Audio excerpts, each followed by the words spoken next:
नमस्कार, स्वागत है आप सभी का A1 टीवी में। मैं हूं आपके साथ उमंग माथुर और आप देख रहे हैं A1 उत्तराखंड। आइए बुलेटिन की शुरुआत करेंगे, लेकिन पहले नजर डालेंगे इस वक्त की सुर्खियों पर।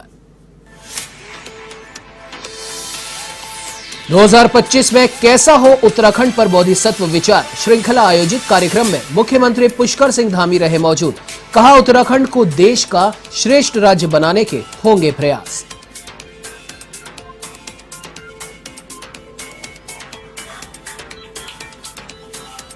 राष्ट्रपति रामनाथ कोविंद कल रहेंगे ऋषिकेश के दौरे पर। विभिन्न धार्मिक अनुष्ठानों के अलावा गंगा आरती में भी करेंगे शिरकत। दौरे को लेकर शहर को किया जा रहा चकाचक, महापौर ने संभाली कमान।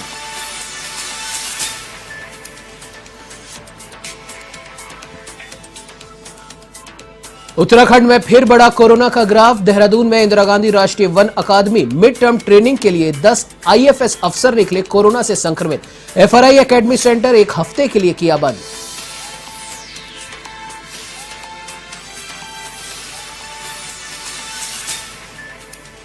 राजाजी टाइगर रिजर्व में मालगाड़ी से टकराने से हाथी के बच्चे की मौत, तो हरिद्वार के पथरी इलाके में घर में घुसा गुलदार। ग्रामीणों में दहशत, वन विभाग की टीम ने पकड़ा गुलदार को।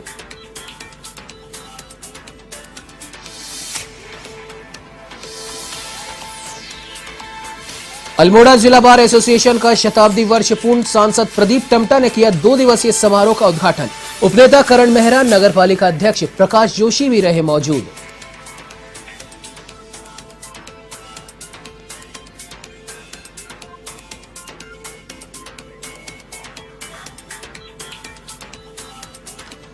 अब आइए बुलेटिन की शुरुआत करते हैं विस्तार से। 2025 में उत्तराखंड कैसा हो, इसे लेकर बोधिसत्व विचार श्रृंखला का आयोजन किया गया। मुख्यमंत्री आवास के जनता हॉल में आयोजित इस कार्यक्रम में देश प्रदेश के कई साइंटिस्ट और पर्यावरणविद भी शामिल हुए। इस अवसर पर उत्तराखंड के विकास को लेकर सबने अपने अपने सुझाव रखे। मुख्यमंत्री पुष्कर सिंह धामी ने कहा कि उत्तराखंड में विकास की एक ऐसी नीति बनने वाली है जो इसे देश का श्रेष्ठ राज्य बनाएगी, और साथ ही विकास के साथ पर्यावरण का कैसे तालमेल बिठाया जाए, इसे लेकर भी चर्चा की गई। कार्यक्रम में मौजूद पर्यावरणविद अनिल जोशी ने इस पहल को सार्थक बताया।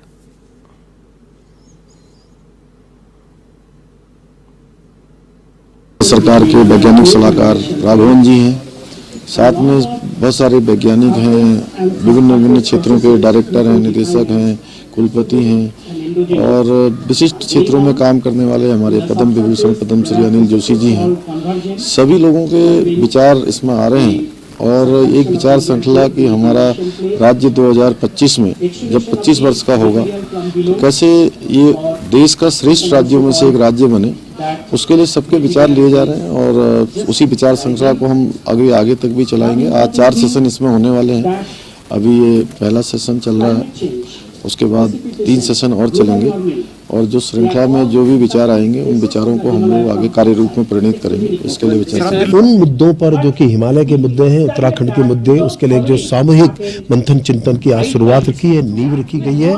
इसके लिए मैं समझता हूँ कि राज्य के युवा मुख्यमंत्री, इसके लिए धन्यवाद भी देता हूँ कि 21 सालों में जो जनसंवाद की शून्यता थी उन्होंने तोड़ा और एक ऐसे रोड मैप की तैयारी की जा रही है जो आने वाले हिमालय के लिए एक रोड मैप बनेगा। उत्तराखंड का ही नहीं शोकेस होगा, बल्कि पूरे हिमालय के लिए वो एक आदर्श बनेगा। नीति आयोग ने सैद्धांतिक रूप से इसको स्वीकारा है। उत्तराखंड में सब लोग मिलकर के एक साथ काम करके और एक ऐसा प्रयोग करेंगे तो आदर्श। तो वहीं आपको बता दें कि राष्ट्रपति रामनाथ कोविंद कल ऋषिकेश के दौरे पर रहेंगे। वे यहां परिवार समेत परमार्थ निकेतन पहुंचेंगे और विभिन्न धार्मिक अनुष्ठानों के अलावा शाम को गंगा आरती में भी शिरकत करेंगे। राष्ट्रपति के दौरे से पहले शहर को चमकाया जा रहा है। नगर निगम महापौर अनीता ममगाई ने खुद स्वच्छता की कमान संभाली है। नगर निगम महापौर की देखरेख में निगम की तमाम टीमें शनिवार सुबह एम्स के पास स्थित क्षेत्रों में युद्ध स्तर पर सफाई के लिए उतरी। राष्ट्रपति के ऋषिकेश आगमन को लेकर प्रशासन भी मुस्तैदी के साथ जुट गया है। राष्ट्रपति रामनाथ कोविंद रविवार दोपहर परिवार सहित गंगा पार परमार्थ निकेतन पहुंचेंगे।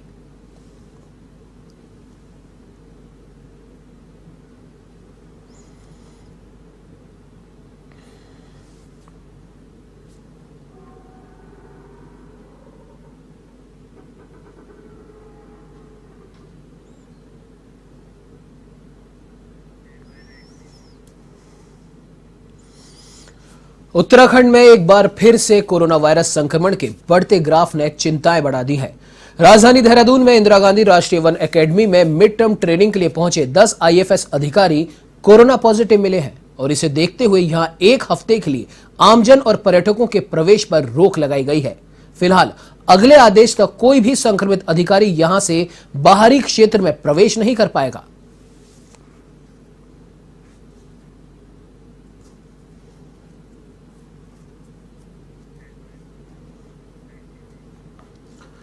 उत्तराखंड चुनाव को लेकर कांग्रेस और भाजपा में सैनिक वोट बैंक की राजनीति अब जोरों पर है। कांग्रेस जहां पूर्व सैनिक सम्मान कार्यक्रम में जुटी हुई है, तो वहीं भाजपा शहीद सैनिकों के परिजनों का सम्मान कर रही है। और इसी को लेकर अल्मोड़ा पहुंचे सैनिक कल्याण मंत्री गणेश जोशी ने कहा कि कांग्रेस ने कभी सैनिकों का सम्मान नहीं किया, जबकि भाजपा आज सैनिकों के लिए 5वां धाम बनाने की तैयारी कर रही है।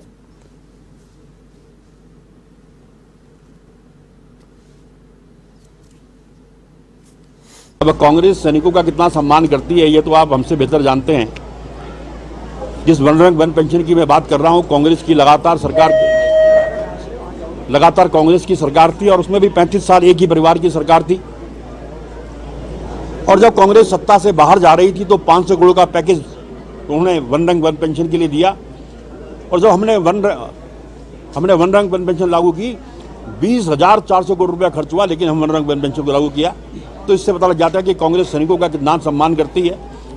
यही कांग्रेस का पप्पू है, जब सर्जिकल स्ट्राइक हुई थी कि उसका सबूत मांग रहा था। जो सेना की विश्वसनीयता पर सवाल उठाते हो, ऐसे लोग सैनिकों का सम्मान नहीं करते। सम्मान भारतीय जनता पार्टी। उत्तराखंड में 2022 के विधानसभा चुनावों से पहले मुख्यमंत्री पुष्कर सिंह धामी ने सल्ट विधानसभा के देघाट में ताबड़तोड़ घोषणाएं की। इस दौरान मुख्यमंत्री धामी ने देघाट आर्य कन्या इंटर कॉलेज में 63.33 करोड़ के विकास कार्यों का लोकार्पण और शिलान्यास किया। साथ ही भाजपा विधायक महेश जीना के विकास कार्यों की भी जमकर तारीफ की। कार्यक्रम में अजय टमटा, विधायक महेश जीना मौजूद रहे। मुख्यमंत्री धामी ने विशाल जनसभा को संबोधित करते हुए कहा कि चौरासी को जोड़ने वाले जिस पुल का निर्माण किया गया है वो लोगों के आवागमन के लिए कारगर साबित होगा। उन्होंने कहा कि स्वास्थ्य के क्षेत्र में आयुष्मान भारत योजना के तहत 44 लाख लोगों के कार्ड बनाए जा चुके हैं और 3,40,000 से भी ज्यादा मरीज इलाज भी करा चुके हैं। उन्होंने जिलाधिकारी और एसएसपी को निर्देश दिए कि कोई अस्पताल ऐसा नहीं होना चाहिए जो आयुष्मान कार्ड को लेने से मना करे।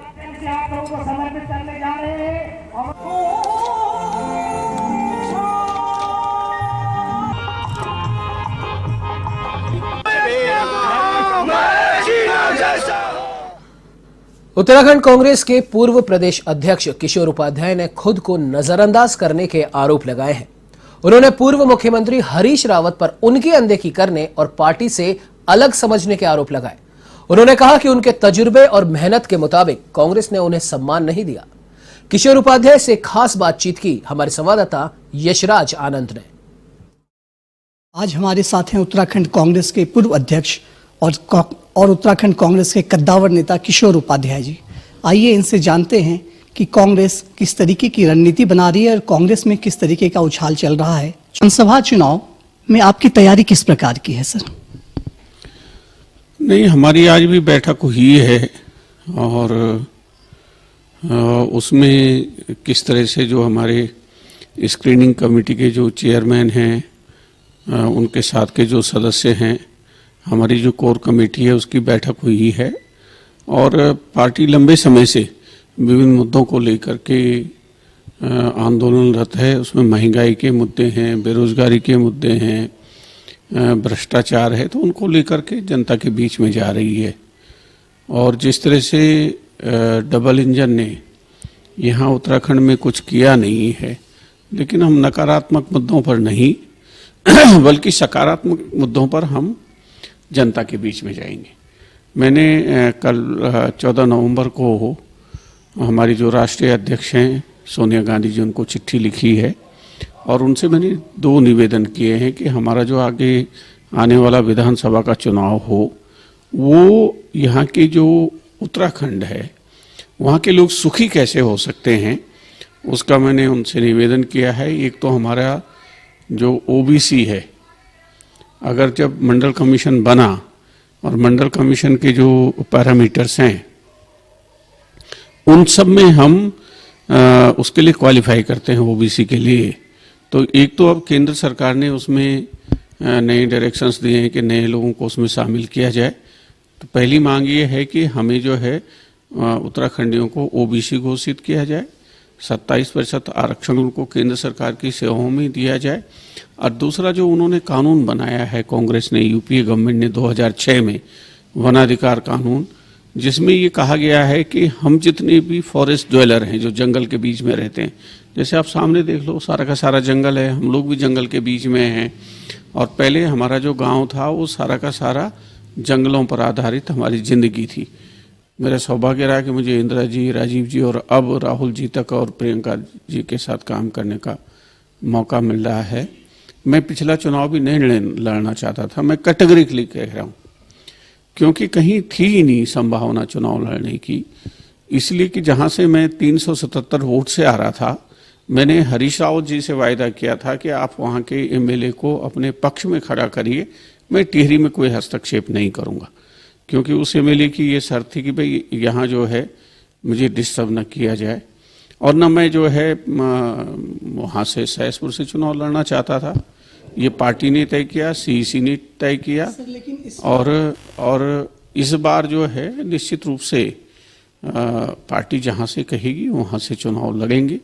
और मेरी तो ज़्यादा इच्छा ये है कि भाई हमको पार्टी को चुनाव जो है वो लड़वाना चाहिए। तो देखते हैं उसमें क्या स्थिति बनती है। एक बहुत बड़ा एक मुद्दा चल रहा था कि आपके और हरीश रावत के बीच एक संवाद हुआ था सर, जिसमें आपने हरीश रावत के ऊपर एक आरोप लगाया था कि 2017 के विधानसभा चुनाव में जो आपकी हार हुई, इसका कहीं ना कहीं षड्यंत्र कांग्रेस और कांग्रेस के वरिष्ठ नेताओं ने रची है। तो सर ये आप क्या कहना चाह रहे हैं? कांग्रेस के एक वरिष्ठ नेता पर आप आरोप लगा रहे हैं, और उसके बाद सर जैसा कि हम लोग जानते हैं कि सर स्क्रीनिंग कमेटी और अपने परिवार वालों से बात करके आपने ही वहाँ से सहसपुर से चुनाव लड़ने का वादा किया था लोगों से।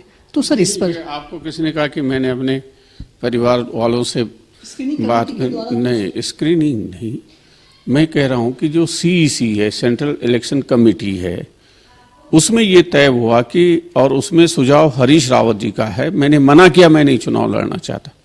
और जब सीईसी की बैठक चल रही थी, मैं उसमें से बैठ करके उठ करके चला आया कि मेरे बारे में आप खुद ही तय करिए कि मैं चुनाव लड़ूं कि न लड़ूं। सीईसी ने ये तय किया कि मैं चुनाव लड़ूं, और हरीश रावत जी ने पहले धर्मपाल अग्रवाल जी को भेजा मेरे पास कि आपको जो है वहाँ से चुनाव लड़ना चाहिए। फिर ये 17 लोग आए कि वहाँ से चुनाव लड़ना चाहिए। मैं बिल्कुल भी चुनाव नहीं लड़ना चाहता था। फिर मैंने जरूर जो है अपनी वाइफ और मुझसे बात की कि भाई ये चुनाव लड़ने के लिए कह रहे हैं। तो उन्होंने कहा कि भाई जब हरीश रावत जी कह रहे हैं तो जैसा वो ठीक समझे उस हिसाब से कर लीजिए। तो उस पर मैं कभी जो है विस्तृत रूप से बताऊंगा कि जो पिछले मैंने अभी उन्होंने शायद कुछ कहा है फेसबुक पे, मैंने तो फेसबुक पर मैंने नहीं कहा, मैंने तो उनको सीधी सी चिट्ठी लिखी कि भाई साहब आप हमारे सबसे वरिष्ठ नेता हैं, बड़े भाई हैं, राजनीति अपनी जगह, आप कम से कम सहसपुर जा रहे हो, सेला को ही जा रहे हो भाई साहब। तो पिछली बार आप ही ने तय किया कि मैं वहाँ से चुनाव लड़ूँ और आप मुझे बता भी नहीं रहे हो। वहाँ जो सारे लोगों ने जो पोस्टर और बैनर और वो सब लगाए हुए हैं, उसमें कहीं जो है किशोर उपाध्याय का फोटो भी लगाना वो ठीक नहीं समझ रहे हैं।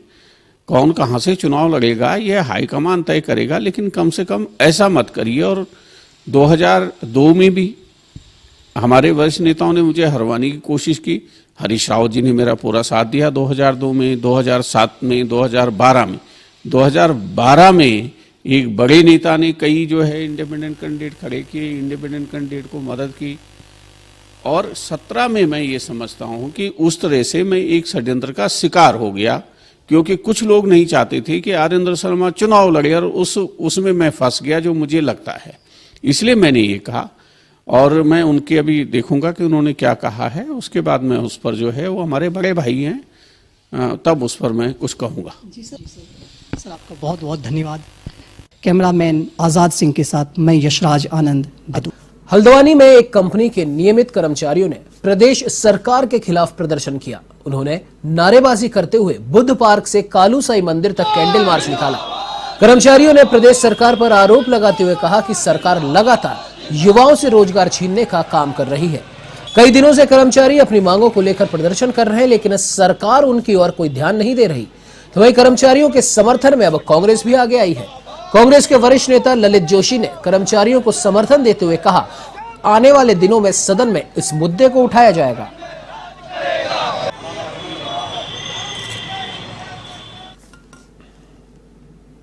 देखिए, अभी इलेक्शन आने वाले हैं 2022 में, और विरोध भी करेंगे हम, जो सरकार का विरोध भी करेंगे। और अभी जैसे हमारे बड़े भाई साहब ने कहा कि विधानसभा सत्र जो अभी शुरू होने वाला है, उससे पहले सारे बेरोजगारों को इकट्ठा करके हम एक बेरोजगारों की रैली का आयोजन करेंगे, जिससे इस सत्ता को, जो सत्ता अभी नशे में चूर है, इसे हम दिखाएंगे कि बेरोजगारों की अगर बात नहीं सुनी गई तो हम आपकी सत्ता, जो आज आप गुरूर कर रहे हैं आप सत्ता पे, आपको सत्ता से, आपको अगर हम सत्ता पे लाए हैं तो आपको सत्ता से हटाने का काम भी हम ही करेंगे। और अगर जरूरत पड़ी तो हम इस चुनाव का विरोध भी करेंगे। अल्मोड़ा में भैरवाष्टमी के अवसर पर अष्ट भैरव के मंदिर में भक्तों का तांता लगा रहा। श्रद्धालुओं ने भगवान के दर्शन किए और पूजा पाठ की। तो वहीं नगर के सभी भैरव मंदिरों में भंडारे का आयोजन किया गया। आयोजक त्रिलोचन जोशी ने बताया कि अल्मोड़ा नगर में अष्ट भैरव के मंदिर आदिकाल से स्थापित है। भैरव अष्टमी के पर्व पर सभी मंदिरों में भक्त पूजा अर्चना कर रहे हैं।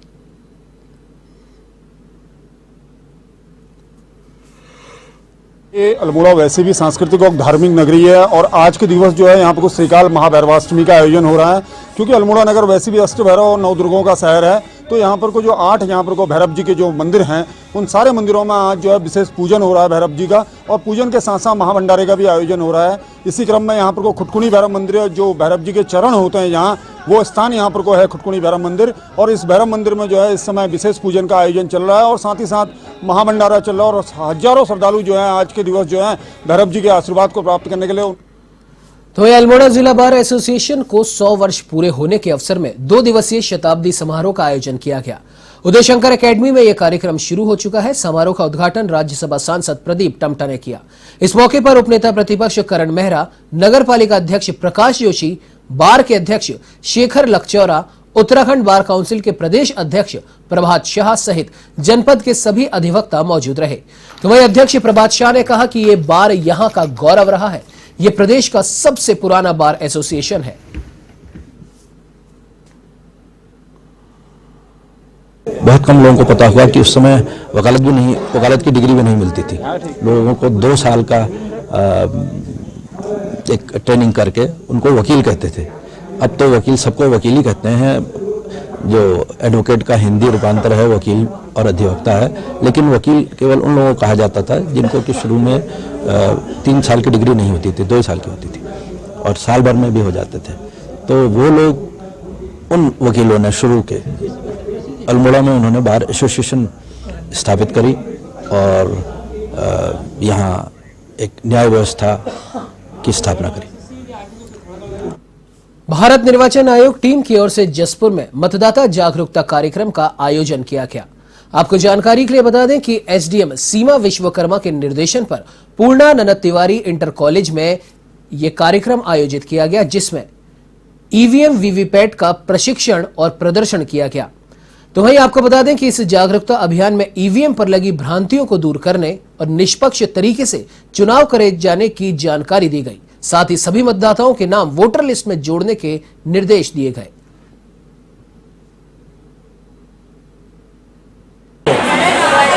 वोटर मशीन के बारे में प्रशिक्षण दिया जा रहा है, जो कि आज हमारे पंडित पूर्णानंद तिवारी कॉलेज जसपुर में दिया जा रहा है। और इसमें जो है यहाँ के आसपास के बूथ जितने हैं 40 नंबर से 49 नंबर तक के जितने भी मतदाता हैं उनको कन्वे किया गया है कि आप यहाँ पर आके वीवीपैट का प्रशिक्षण लें।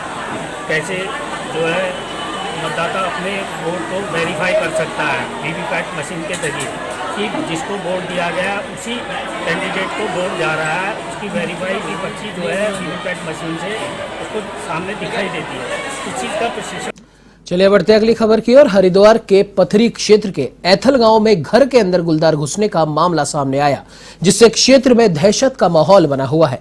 तो वहीं ग्रामीणों ने वन विभाग की टीम को इस बारे में सूचना दी, जिसके बाद टीम मौके पर पहुंची और गुलदार को पकड़ने के लिए मशक्कत की।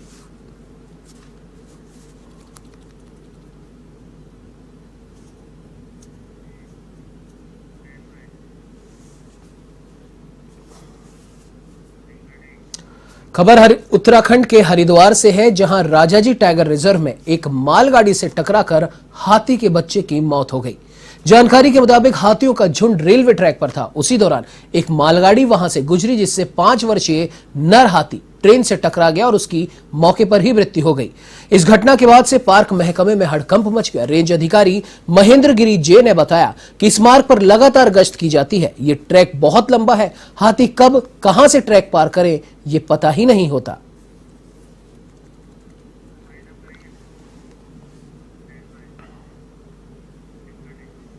इस बुलेटिन में फिलहाल इतना ही। देश प्रदेश की तमाम बड़ी खबरों की जानकारी के लिए आप बने रहिए हमारे साथ और देखते रहिए A1 TV।